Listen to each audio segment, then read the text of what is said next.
opinado de algún asunto torino, es relevante, especial, pero hay mucho más cuando se trata de venir a hablar de Juan Mora, de Juan José Gutiérrez Mora. Juan Mora en los carteles, el que es un torero de magia, como muy bien decía Simón en la presentación, no es un torero cualquiera, y como yo he contado a través de las páginas de la obra, es un torero de minorías para los más exigentes paladares taurinos. Un maestro en la más amplia interpretación de la palabra, y en esta época actual pues es el gran maestro del toreo. Juan Mora, placentino de Plasencia, es muy conocido por todos ustedes por la gran vinculación sentimental que ha tenido siempre también a la ciudad de Cáceres, donde ha toreado durante muchos años en la Feria de San Fernando, incluso alguna de ellas con una página para recuerdo, como el año 2006, cuando se encierra con una corrida de Vitorino, en lo que fue una gran gesta, cortó un montón de orejas, y la fiesta ese día vibró apasionadamente, y él escribió, ya digo, uno de los capítulos más importantes de su rica y extensa trayectoria torina. Además, aquel día, cuando yo estaba escribiendo este libro, Vitorino, tanto el padre como el hijo, siempre me decían que aquella corrida, aunque había estado lejos del Círculo de Madrid, donde la ganadería de Vitorino siempre no ha cogido tanto nombre, pues para ellos fue lo más importante, porque ha sido la corrida más completa y que mejor se ha toreado de Vitorino por un único espada, lo cual habla un poco de la categoría que tiene. Juan Mora también es un hombre muy conocido aquí, porque por su vinculación placentina, en el año 83 hizo la mili en el cuartel de Santa Isabel, y también de esto dedicamos un capítulo porque tuvo cosas anecdóticas y destacadas. En este capítulo me acuerdo cuando lo escribí que también me echó una mano mi amigo Emilio Rey, que entonces fue compañero de la mili de él, y contó, por ejemplo, una anécdota como las vísperas de tomar la alternativa en Sevilla, el domingo de Resurrección se quedó dormido en una guardia y estuvo a punto de ser arrestado y ir al calabozo y no poder tomar la alternativa, pero entonces había un teniente, el teniente Sisto, y el padre de Emilio Rey, quienes pudieron facilitar y hacer la negociación que fuera para que pudiera torear en Sevilla y tomar la alternativa de manos de Manolo Vázquez y Romero, una corrida tan importante como es la del domingo de Resurrección. Cuando yo me decidí a escribir el libro de Juan Mora, lo hice también porque Juan Mora es un torero, como os decía antes, un torero distinto, un torero de minorías, pero que llena el más exigente paladar. Es un torero que está fuera de los circuitos, que apenas torea, que los empresarios, cuando le dicen ¿por qué no torea Juan Mora?, todos escogen el bulto, todos intentan no escuchar lo que le han dicho, y nadie quiere hacerse partícipe de por qué no torea.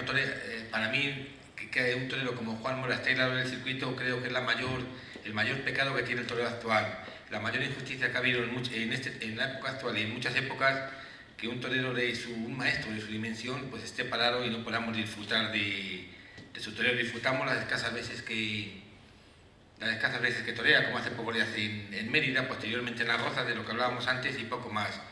Nunca en la historia del toreo ha habido, por ejemplo, un caso de tener un triunfo tan contundente como el que tuvo él en las ventas en el año 2010, en otoño de 2010, y prácticamente no le sirviera para torear.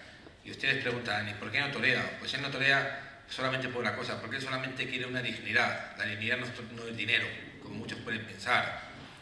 La dignidad es torear con un equilibrio, con una grandeza, con una seguridad y con un equilibrio que siempre tuvo cualquier persona para vestirse de luces, porque Juan Mora, cada vez que se viste de luces, es para que el toreo, la tauromaquia, se siga engrandeciendo.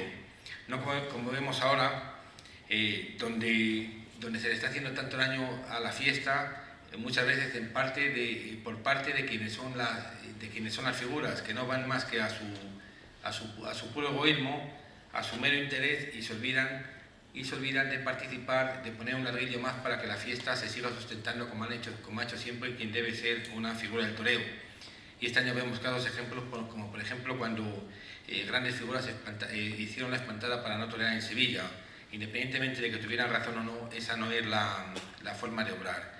Y ya digo, de Juan Mora, torero de sentimiento, de sensibilidad, hoy es la gran injusticia de esta época, y la historia nos lo encasillará con una serie de toreros que han sido importantísimos, pero a los que a los que no se le ha acabado de dar la relevancia histórica que merecen, como fue Manuel Jiménez Chicuelo, el tocayo del amigo, como fue Pepín Martín Vázquez, como fue Damaso Gómez, como fue Antonio Chenea Antonietti, como ha sido Manolo Vázquez, etcétera, que han sido toreros que han tenido unas grandes condiciones, pero que en su mejor momento, cuando se debía aprovechar su calidad para disfrute de los públicos y engrandecer la fiesta, pues nunca se le dio el sitio que merecían. Y Juan Mora, desgraciadamente, pues va a pasar a engrosar ese sitio y ese lugar, aunque por medio nos queda un torero del que se va a hablar, porque hoy por hoy, y quienes además estamos en las redes sociales, quienes seguimos manteniendo tertulias con los más finos aficionados, pues cada vez el nombre suyo indica respeto, indica torería, indica seriedad. Lo vemos, por ejemplo, que es algo que siempre ha sabido llevar en su trayectoria. Un torero que ha tenido que ha estado encasillado en muchas épocas. Hubo un momento en que los críticos, muchas veces también por desconocimiento, porque uno de los males de la fiesta es que hay una crítica en los últimos 25 o 30 años que ha sido más negativa que positiva. Pues bien, a Juan Mora hubo un momento que lo tachaban torero de espejo, que no tenía valor, y entonces al poco tiempo pues coge y él mata entero durante una temporada que fue la del 94 la camada entera de Vitorino Martín.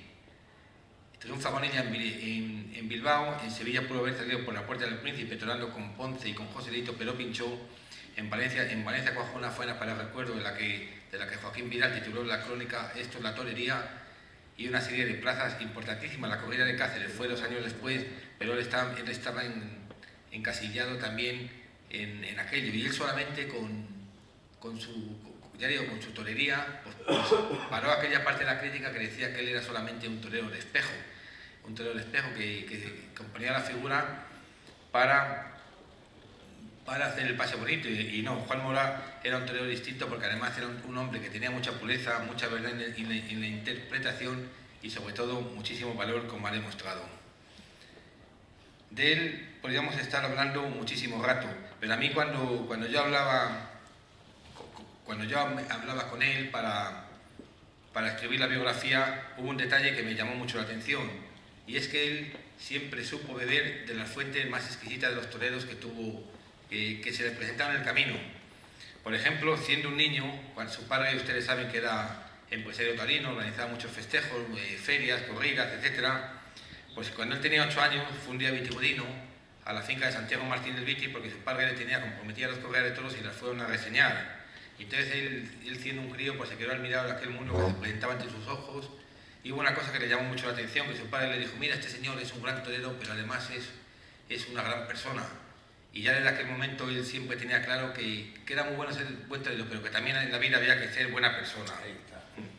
Él también, cuando él se va a vivir a Sevilla, que se va de crío y su vida discurre en el barrio de Triana, pues iba a entrenar a una plaza que había en Santi Ponce, era un antiguo banderillero que se llamaba El Canelo, que había ido con Paco Camino, y él entonces en esa plaza veía mucho torear a Paco Camino, y a él le impresiona mucho Paco Camino, cómo toreaba, qué hacía en aquella época, en aquel año 80, cuando él preparaba su reaparición, que la tuvo el año siguiente, y que después ustedes recordarán que tuvo una cornada muy fuerte en Aranjuez con un toro de Atanasio Fernández, que le pegó una cornada muy fuerte en el cuello y casi acaba de Baltasar Iván, perdón, era el toro que le pegó la cornada.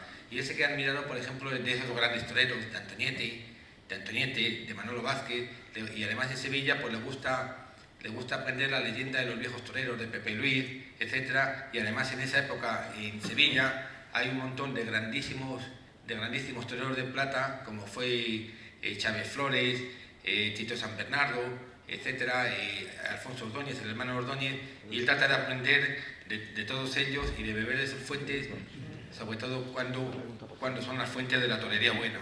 Y a la finca en la que ellos tenían iba mucho Rafael Ortega, y Rafael Ortega se tiraba muchas horas hablando de toros con su padre, con el mirabeleño, y Juan Mora pues siempre trata de aprender y de encauzar los conocimientos que escucha para ejercerlos posteriormente en la profesión. ¿Y qué pasa? Pues de ese cubilete particular, de sus vivencias, de lo que él ve, pues entonces surge ese toreo tan exquisito, tan grande, tan bueno, tan artista en definitiva, que se llama Juan Mora y que tantas veces nos ha enamorado. Y de todo ello, pues yo lo he querido reflejar en el libro haciendo un paso por lo que ha sido, lo que ha significado, ver también que quizás sea el último gran torero que ha sido fuente de inspiración para nuevos toreros. Algunos después ha sido la gran figura, como fue por ejemplo el caso de José Miguel Arroyo Joselito. Joselito, siendo un crío, va un día a la Plaza de Toros de las Ventas, siempre lo dice, y Joselito siempre lo dice, va un día a la Plaza de Toros de las Ventas con su padre y entonces está allí jugando a las chapas y está allí jugando a las chapas y Juan Mora está cojando perfectamente un novillo de Pío Tabernero de Bilbís, y entonces llega un momento que le admira tanto lo que está haciendo, lo que ve en el agüero, que aparca las chapas, se queda anonadado viendo la faena, y desde ese día ya no quiere ser otra cosa que torero. Otro caso más reciente, por ejemplo, es un novillero que ahora está funcionando en Salamanca, que se llama Alejandro Marcos, y Alejandro Marcos en octubre del 2010 era un chavalín y no quiere ser torero ni nada, y va con su padre a la Plaza de Toros de las Ventas y con unos amigos, y aquel día es el día que Juan Mora cuaja perfectamente aquella histórica faena en la que corta 3 orejas, y el chaval aquel pues no quiere, el chaval aquel se quedó tan emocionado, tan ilusionado, que dijo: yo en este momento no quiero ser nada más que Juan Mora, y hoy es una de los novilleros con caballos más prometedores que hay. Además, cuando va a tentar Juan al Campo Charro, desde que lo sabe, pues siempre lo llama, y han pasado ratos muy importantes, sobre todo por la admiración y por poder ayudar a alguien que se ha acercado a ese mundo gracias a él.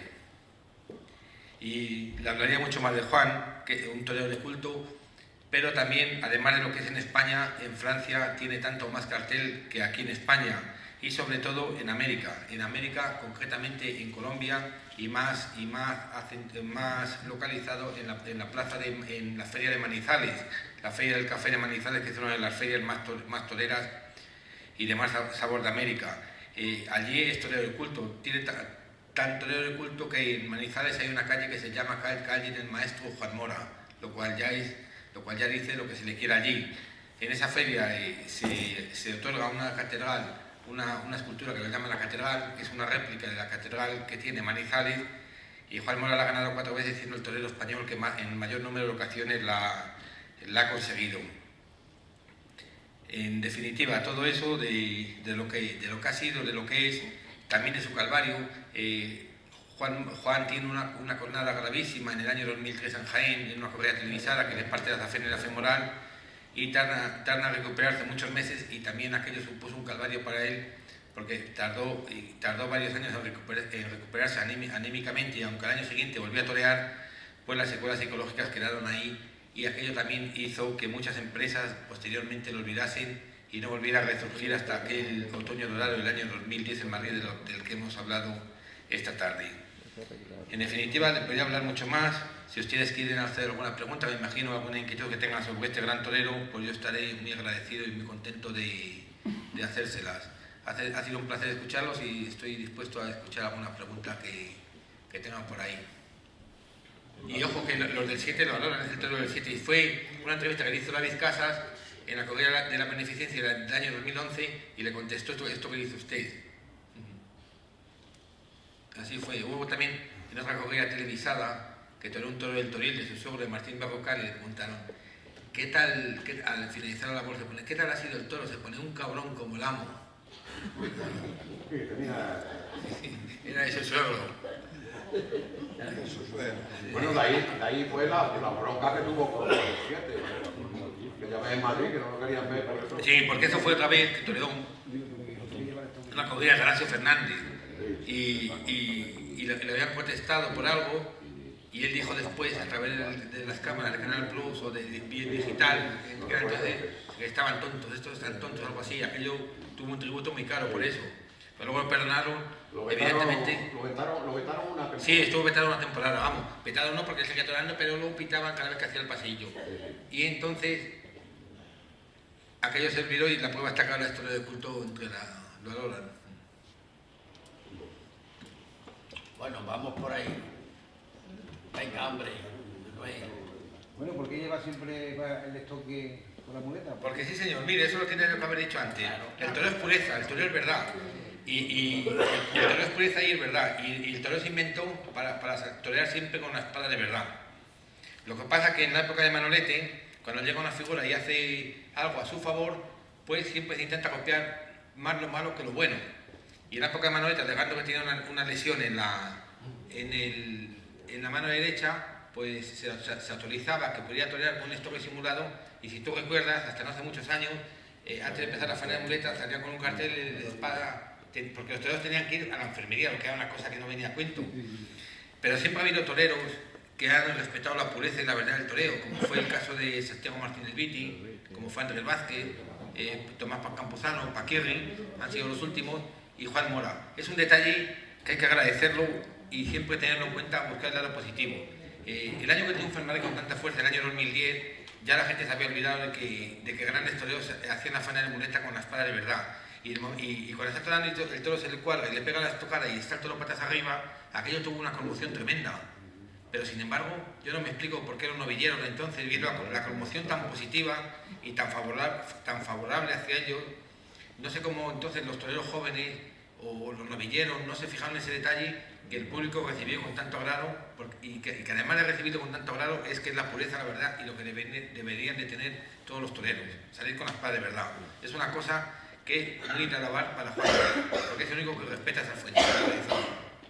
Muchas gracias.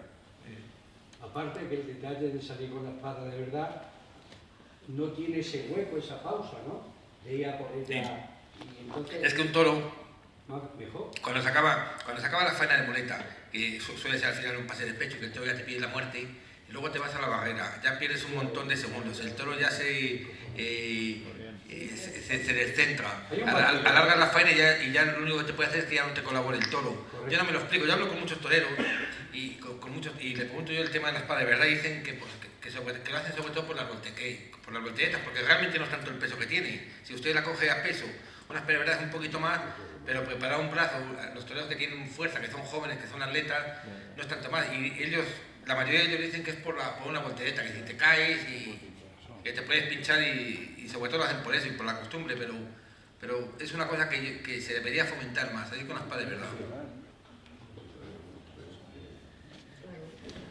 Bueno, alguien más. Que nos vamos a quedar muy cortos. Venga. Yo es que a mí, Juan Mora para mí es pasivo, de los toreros que ha habido y que habrá, es el que más me ha llegado. Entonces yo te iba a preguntar, un poco más alto, vaya, ¿cuál es la virtud más grande que tú le ves a Juan Mora con respecto a otros toreros? La personalidad y el amor al torero. Ese solamente se viste, como decía antes, solamente se viste de torero para respetar y hacer grande la tauromaquia. Y ese respeto y ese amor que le tiene a la tauromaquia, eso no lo tiene ahora mismo nadie. En una época en la que hay grandes toreros, eso es innegable. Pero el amor y el respeto que le tiene a la tauromaquia, eso es lo más importante que tiene él. Ya luego está la personalidad, la pureza, el valor, todo lo demás, pero lo principal es el respeto. Y a partir del respeto ya construye todo lo demás. Yo no acabo de entender por qué alguien lo ha tachado a veces de no ser un torero valeroso, ¿no? Sino lo que dice del espejo. Cuando es un torero que siempre, casi siempre, cuando tiene la faena de capote, cuando para el toro siempre cae a la suerte. Siempre. Nunca echa el capote atrás y lo lleva largo para probarlo, sino que siempre cae a la suerte. Porque en aquella época había una serie de críticos que no sabían ver realmente sus condiciones y prejuzgaban, que se hace mucho prejuzgar sin saber, con desconocimiento, o prejuzgar dándote de que sabes y realmente no sabes, y fue cuando se le tacha torero de espejo. Aquello lo de torero de espejo lo hizo, aquello lo bautizó una periodista que se llama Maribel Romero, la que lo empezó a llamar torero de espejo. Pues a los 2 años, Maribel Romero se tuvo que tragar todo porque Juan Mora mató entera la cámara de Vitorino. En la época que los vitorinos se llamaban, decían, como te salga la limaña, bueno, en la época de Juan Miguel y todo eso. Y ese fue un bautizo de Maribel Romero que al año siguiente se lo tuvo que tragar y lo del torero del espejo. Y claro, lo empezó a decir ella y también pues otra serie de críticos también empezó a hacer el efecto dominó. ¿Nos puedes hablar un poquito de Mirabeleño? Sí, también, y que cuando estaba aquí en la mili, Juan Mora iba a dormir a casa del amigo Ramón, y ahí nació una amistad muy fuerte, que lo saco yo en el libro eso, Ramón González, que entonces todavía no era crítico, no escribía de toros, También, después ya empezaron las Antena 3. No. Cuando estuvo Juanjo aquí, yo estaba entonces en la cadena 6. Y ya estaba yo en la Te preparaste un cuarto en su casa. Y ahora el que tiene la muleta, ¿no? Era un piso, un cuarto, no, él estaba allí como un hijo más. Sí, eso sale en el libro, que te entregaste ahí. Y también hay que señalar a su hermano, que es un gran banderillero. Sí, señor. El padre que fue mirabeleño, que fue un gran novillero. También, con mucho valor. Su hermano fue los años que más toreó Juan, su hermano iba con él de peón de confianza, Carlos Mora, un torero extraordinario. Además tuvo tardes muy completas con el capote y con la banderilla. Fue un torero muy completo. Tuvo tardes memorables. Además, incluso en Madrid hace un año se llevó el prestigioso premio Maite al mejor subalterno de la feria, que el premio Maite, como sabéis, era el premio de más categoría de más torneo que se otorgaba en la feria de San Isidro y por tanto el premio más importante que se concedía a un subalterno en toda España. Sí, has hablado. Bienvenido, Paco, a todos. ¿Eh? Que bienvenido. Y Un muy placer. agradecido por estar aquí. Hacía ya tiempo que no nos veíamos. Bien. Cuando has hablado yo solamente he hablado de cosas de torero de Juanjo, porque de las cosas personales, pues eso queda para él y para mí. Y el que quiera saber que vaya a Salamanca. Las cosas personales, nada. Bien, entonces hay una cosa extraordinaria de Juanjo, cuando decían que no cogía la espada, que no sabía matarlo. Pues bien, el año 88, que fue un año muy significativo para él, además fue el año que se casó, después de torear en la feria de Úbeda. Y en Úbeda mató una corrida de Pablo Romero, la corrida más brava que he visto yo, de Pablo, y otra de Ana Romero. Torero no verás con Pepe Luis Vargas, el día siguiente se casaron los dos. Efectivamente. Y los Antonio Campuzano colaboraban Ordóñez y tal. Bien. Entonces, Juanjo se llevó, en el año 87, cogió el premio Carnicerito de Úbeda por la mejor estocada.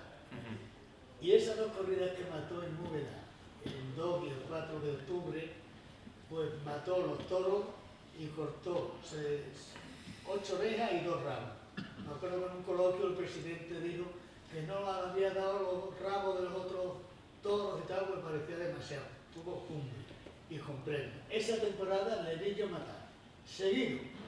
Y hay más que lo pueden ratificar. 28 toros de 28 palazos y quedarlo sin puntilla. Pero hasta ahí. Luego ya por lo de siempre. Sí, tuvo rachas. La verdad que si Juan no hubiera tenido espada, en Madrid yo recuerdo el año 98, que fue el año que se casó, no, el año 97 creo que fue. 88 es cuando se casó. Se casa. En esto fue en el año 98, cuajó los toros del Puerto de San Lorenzo en Madrid, que si esos dos toros los mata estamos hablando de 4 orejas. O como decía antes la corrida de Vitorino en Sevilla, que toreó con Ponce y con Joselito, los cuaja los dos y los pincha. Pero bueno, siempre ha quedado el pozo de un torero extraordinario. Sí, no, como torero te puedo decir yo que le veía tanto como su cuadrilla. Y entonces recuerdo que un día, esto ya es una cosa, bueno, no me sale del todo. Le pregunto un día a Juanjo, ¿por qué te dicen a ti que eres un torero miedoso? Cuando para torear bien y con la pureza que tú toreas, hay gente más valor que se pone allí a los titones de toro, no, con valor. Y me dijo que el valor en el torero se coge cuando torea mucho, cuando coges oficio y cuando estás seguro de lo que estás haciendo. Y entonces de ahí sale eso que lleva el valor. Pero valor tenemos todos los que salimos a hacer un paseillo. Eso fue una de las muchas cosas que yo aprendí de Juanjo, porque luego entonces, cuando estaba aquí, nos fue a rectificar un señor que hay ahí atrás, le costaba muchísimo trabajo decir sí, solo decía sí y no. Decir una frase seguida era horroroso, porque yo le llevaba mucho a la SED y no había forma, tuve que dejarlo hacer entrevistas, pero me dijo eso. Y luego no le tendrá anotado aparte de que Victorino haya dicho que los 6 toros que mató en Cáceres fue bien, si tiene ocasión de hablar con ellos otra vez, pregúntale por la faena del toro de Valladolid. Sí, esa faena tiene capítulo aparte. La faena, porque cuando yo empecé a escribir la obra, yo me llevo muy bien con Jomillano, que Jomillano vive al lado de mi pueblo, el Miguel Ortuño Jomillano, que fue un torero grandioso de los años 50. Y entonces, este tiene una finca allí al lado, y los domingos va a misa, y yo siempre aprovecho y tomo un vino con él. Y me dice, Carlos, ahora, y le digo, estoy escribiendo un libro sobre Juan Mora. Se pone, hombre, Juan Mora, muy amigo mío, él y su padre, muy amigo. Se pone, dile que te cuente la faena del toro de Victorino de Valladolid. Sí. Y tiene, no sé, aquí viene, y lo cuento yo, la faena, a ver, perdón un momentín. No lo voy a leer, solamente voy a decir lo de Victorino, ¿sabes? Lo de 191, para entenderlo. Y entonces aquel año, él tenía el cartel flojo, y va a Valladolid con una corrida de Victorino, con Luis Miguel y con Bonito de Maracay. Y él está tan sensacional con un toro. Él dice que le llamaba mucho la atención, que tenía todos los hocicos llenos de arena de lo que humillaba el toro. De mitad para adelante la faena discurre en un olé continuo y toda la plaza se pone de pie. En Valladolid solamente ha habido una faena de ese calado, que fue la que hizo Pepe Luis Vázquez a un toro de Villagodio. Y han sido históricamente las mejores faenas de esa plaza. Ni Roberto Domínguez, ni su tío Fernando, ni Ponce, que ha sido todo mucho cartel allí. Y fue él. Y estaba ya borracho de torear de éxito, y cuando se pone a matar pinchó 11 veces. Y llega su padre y le dice, hijo, hemos perdido un cortijo. Juan estaba llorando, emocionado. Se agarró a las orejas del toro, llorando. Y hemos perdido un cortijo. Y a cuenta de cómo coger ese toro, es cuando el año siguiente, este toro fue el año 92, cuando 2 años después mata entera la corrida de Victorino. Porque al año siguiente mata también alguna corrida más y le encanta. Los cuaja y les gusta, sobre todo cómo humillaba el toro de Victorino. Pero fue a cuenta de la histórica faena de Valladolid. Que yo este año, cuando estuve en Valladolid presentando el libro, hay allí una peña muy grande que agrupa 800 socios, que se llama Afición Vallisoletana, y toda esta peña va a proponer que ya lo han aprobado y lo van a hacer para la feria de San Pedro Regalado, al escribir un azulejo, para conmemorar la histórica faena que hizo allí Juan Mora a un toro de Victorino Martín. Fue una faena, quizás la faena más importante la más perfecta que ha hecho él en su carrera profesional, pero sin espada. Luego la más importante fue la de Madrid del año 2010, pero la más trascendental, íntimamente la que más le supuso a él, fue la del toro de Victorino en Valladolid. Y cuando yo empecé el libro, Jomillano, que era el empresario que lo contrató, me lo dijo, fíjate ese hombre que fue figura del toreo, que ha sido empresario de muchas plazas, que está siempre viene todo, y me decía que había sido una de las 4 o 5 mejores faenas que había visto en su vida. Y lo dice una persona que cortó 3 rabos en México, y que muy breve, pero fue una figura del toreo. En Barcelona tuvo tardes memorables. Y entonces toreaba un día con José Antonio Campuzano y con Emilio Muñoz. A José Antonio Campuzano lo apoderaba el maestro Antonio Ordóñez. Y aquel día, en el Hotel Ritz, en la recepción, antes del sorteo, estarán ya hablando y forman la tertulia, y Antonio Ordóñez le da la enhorabuena a Juan, le dice que es un torero Alcamira, que Antonio Ordóñez no se casaba con nadie. Ese no le echaba un olé ni una flor, pero a nadie. Ni a su cuñado, bueno, a su cuñado le podía pegar un palo, a Luis Miguel, pero a nadie, jamás le echó una flor a nadie. Y aquel día Juan, delante de Carnicerito y su padrino que viajaba con él, le echó una flor y le dijo que era un torero al que merecía mucho la pena y que le gustaba mucho, y le dio enhorabuena por algunas tardes que la había visto. Y precisamente esa tarde, que se dio una corrida de Alimpio Pérez Tabernero, Juan Mora cortó en Barcelona 4 orejas. Tuvo tardes importantísimas en Barcelona, de 4 o de 3 orejas, y aquel día cortó 4 orejas. Y cuando mató el segundo toro, después de dar la vuelta a Agüero, Ordóñez fue al callejón a darle un abrazo para darle enhorabuena. Que lo hice un poco porque Ordóñez, como os decía, no se casó con nadie nunca. Y al acabar fue a darle enhorabuena, que ya digo, cortó 4 orejas. Repitió el domingo siguiente en Barcelona y cortó esas otras 3 orejas. En Barcelona, cuando Barcelona se llenaba, cuando era una plaza ceñera, y cuando el ritmo de la temporada, una vez que se acababa San Isidro, giraba alrededor de la plaza de Barcelona. Que esto suena cuando no tiene que sonar.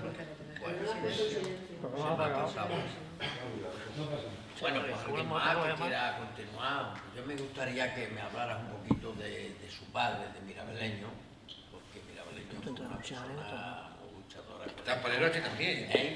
Bueno, yo es que como yo he estado medio loco siempre, que aparte del cante que ese novillero estuvo unos años ahí, y te voy a decir una cosa, él me llevó a muchos lados porque él apoderaba a Antonio García Currito, que fue un novillero que toreó mucho en Cáceres, en el Bar, en Broza, muchos lados, y yo iba muchas tardes que era muy buen torero. Mirabeleño lo apoderó porque era un pedazo torero, que luego no he vuelto a saber ni nada, no sé si vive o no vive y demás, pero sí que me acuerdo que yo pasaba mucho miedo delante de los toros, aunque estuvieran metidos en las aulas todavía, porque así, pero resulta que cuando tenía que ir de sobresaliente con Mirabeleño, con alguno de esos, las pasaba canutas, porque una tarde en Alcuesca toreaba Mirabeleño, toreaba el portugués este que también lo apoderó él, de Veiga, tal. Simón la Veiga.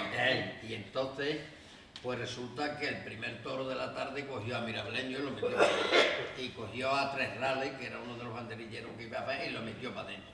Y luego cogió al ferroviario. Total, que nos quedamos en la plaza, otro banderillero más, el portugués y yo.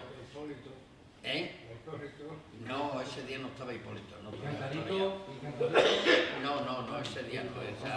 Entonces, que no habían estado todos las cuadrillas completas y quedó muy poca gente. Y claro, pues yo tuve que ayudar lo que pude. Lo que sí me acuerdo que como no había banderilleros ni nada, venga, pues que banderillero, niño, que no sé qué, bueno, pues yo tuve que hacerlo, pero como pude, ¿no? Aquí te pongo una, aquí te pongo la otra.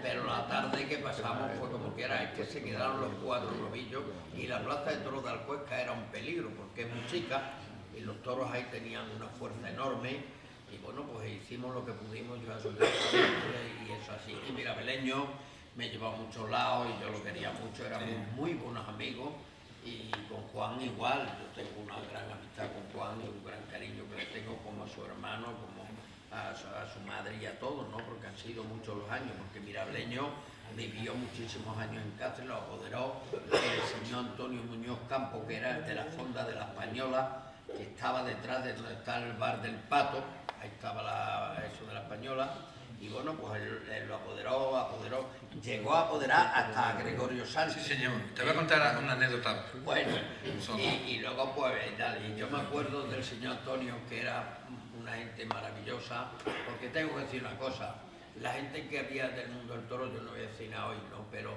que estaban mucho en las capeas, en las fiestas de los pueblos y tal, pero había gente que ahí eran importantísimas. Y me decían, bueno, pues el niño, que vaya el niño. Y os voy a decir por qué. Aparte de que en las capeas pues había que hacer, si íbamos de esto de Lidia o algo de eso, pero lo que le gustaba a Tres Rales, al otro y al otro, que por las noches, si estábamos 2 días o 3, me hacían decantar los bares. Y ellos pasaban el plato, y el uno se llevaba esto, el otro y tal. Bueno, pues entonces, y Mirabeleño me quería mucho. Yo con Mirabeleño tenía una gran amistad y con Juan pues soy una persona que lo quiero mucho y él a mí también. Ahora cuando hemos estado en Mérida el otro día, estuvimos Emilio y yo, pues hombre, yo le tengo un gran cariño a todos ellos, a toda la familia, porque Mirabeleño tuvo años maravillosos, porque en Madrid le llamaron el terremoto, porque sí, allí le pegó una corona a un toro también, que no sé si le hizo un daño en un testículo, algo de eso pasó, algo raro hubo, y resulta que luego tuvo unos pocos de hijos, que se quedaron pocos. 11. O sea, que el tío Mirabeleño fue fuera de serie. Un gran personaje. Claro, un personaje que yo lo quería, una familia maravillosa. Yo solamente, antes de acabar, os voy a contar una anécdota que da un poco, una anécdota que refleja un poco su personalidad. No tiene que ver con Juan Mora, tiene que ver con Santiago Martínez Viti. El año 57 debuta en Ledesma Santiago Martínez Viti con caballos, pega un petardo, bronca y está fatal. Él tiene una familia que lo protege en Salamanca, que es la familia Garzón, ganaderos, y él entonces llega a la mañana siguiente a la finca y entrega la muleta al capote y dice que él no quiere seguir torero, que se quiere hacer tractorista, que no se ve capacitado para ser torero. Entonces lo convence y le dice, bueno, tú sigue entrenando y sigue preparándote, nosotros te ayudamos y aquí además en esta casa nunca te va a faltar un plato. Pues bien, en Salamanca, en Castilla, tienen cerradas todas las puertas, nadie confía en él y en aquella época confía en otro torero de Salamanca que se llama Antonio de Jesús, que fueron pareja y que toreaban muy bien, pero que tuvo mala suerte después. Pues bien, al cabo de unos meses la familia Garzón habla con Mirabeleño y le dice, mira, tenemos aquí un chico que las cosas no han ido, pero queremos darle una vuelta más para ver si podemos seguir confiando en él y seguir apostando. Y entonces Mirabeleño le ofrece una novillada en el pueblo que había dicho Simón, en Alcuéscar. Y ese día el Viti está muy bien, el Mirabeleño se queda prendado de él y decide darle una novillada posteriormente en Trujillo. Y en Trujillo vuelve a mostrar un toreo muy puro, muy de verdad, y torea otras seguidamente en Herbaz, y esas 3 novilladas sirven para que el Viti se recupere, se mentalice y posteriormente pueda confianza en sí mismo para hacer la gran figura del toreo que fue posteriormente. Cuando eran las 3 novilladas, en esa época la familia Garzón, que eran los que le habían ayudado, sus protectores, están buscando una persona que lo apodere. Y antes que nadie le dicen a Mirabeleño que si quiere hacerse cargo de la carrera de Santiago Martín del Viti. Y le dice, hombre, yo tengo mucho jaleo con mis plazas y tal, y no le voy a poder dedicar el tiempo que él se merece. Pero yo creo que en Salamanca dice este señor, que es Florentino Díaz Flores, que es la persona que realmente mejor lo puede llevar que nadie. Yo siempre le ayudaré en lo que pueda. Y a partir de ahí, pues nace el Florentino Díaz Flores, lo apodera y nace aquella pareja y nace esa figura del toreo que fue Santiago Martín del Viti, que fue una figura de época. Pero ahí fue fundamental la gran ayuda que tuvo con Mirabeleño cuando nadie lo quería y que apoyó con él para probarlo y para ver si realmente valía. Y con esa anécdota yo creo que... Estupendo, es que realmente Mirabeleño fue un hombre personaje. que hizo mucho en esto y además fuera de serie. Y con Juan Mora supo medir los tiempos, sabía que si había que estar 2 o 3 meses para sin torear, había que estarlo, cuando había que arrear, cuando había que organizar corridas montar corridas para que torease, él supo organizar muy bien los tiempos y gracias a él pues Juan Mora también ha sido lo que ha sido. La prueba está que Juan adora a su padre y lo tiene siempre en su altar íntimo y el que preside su vida.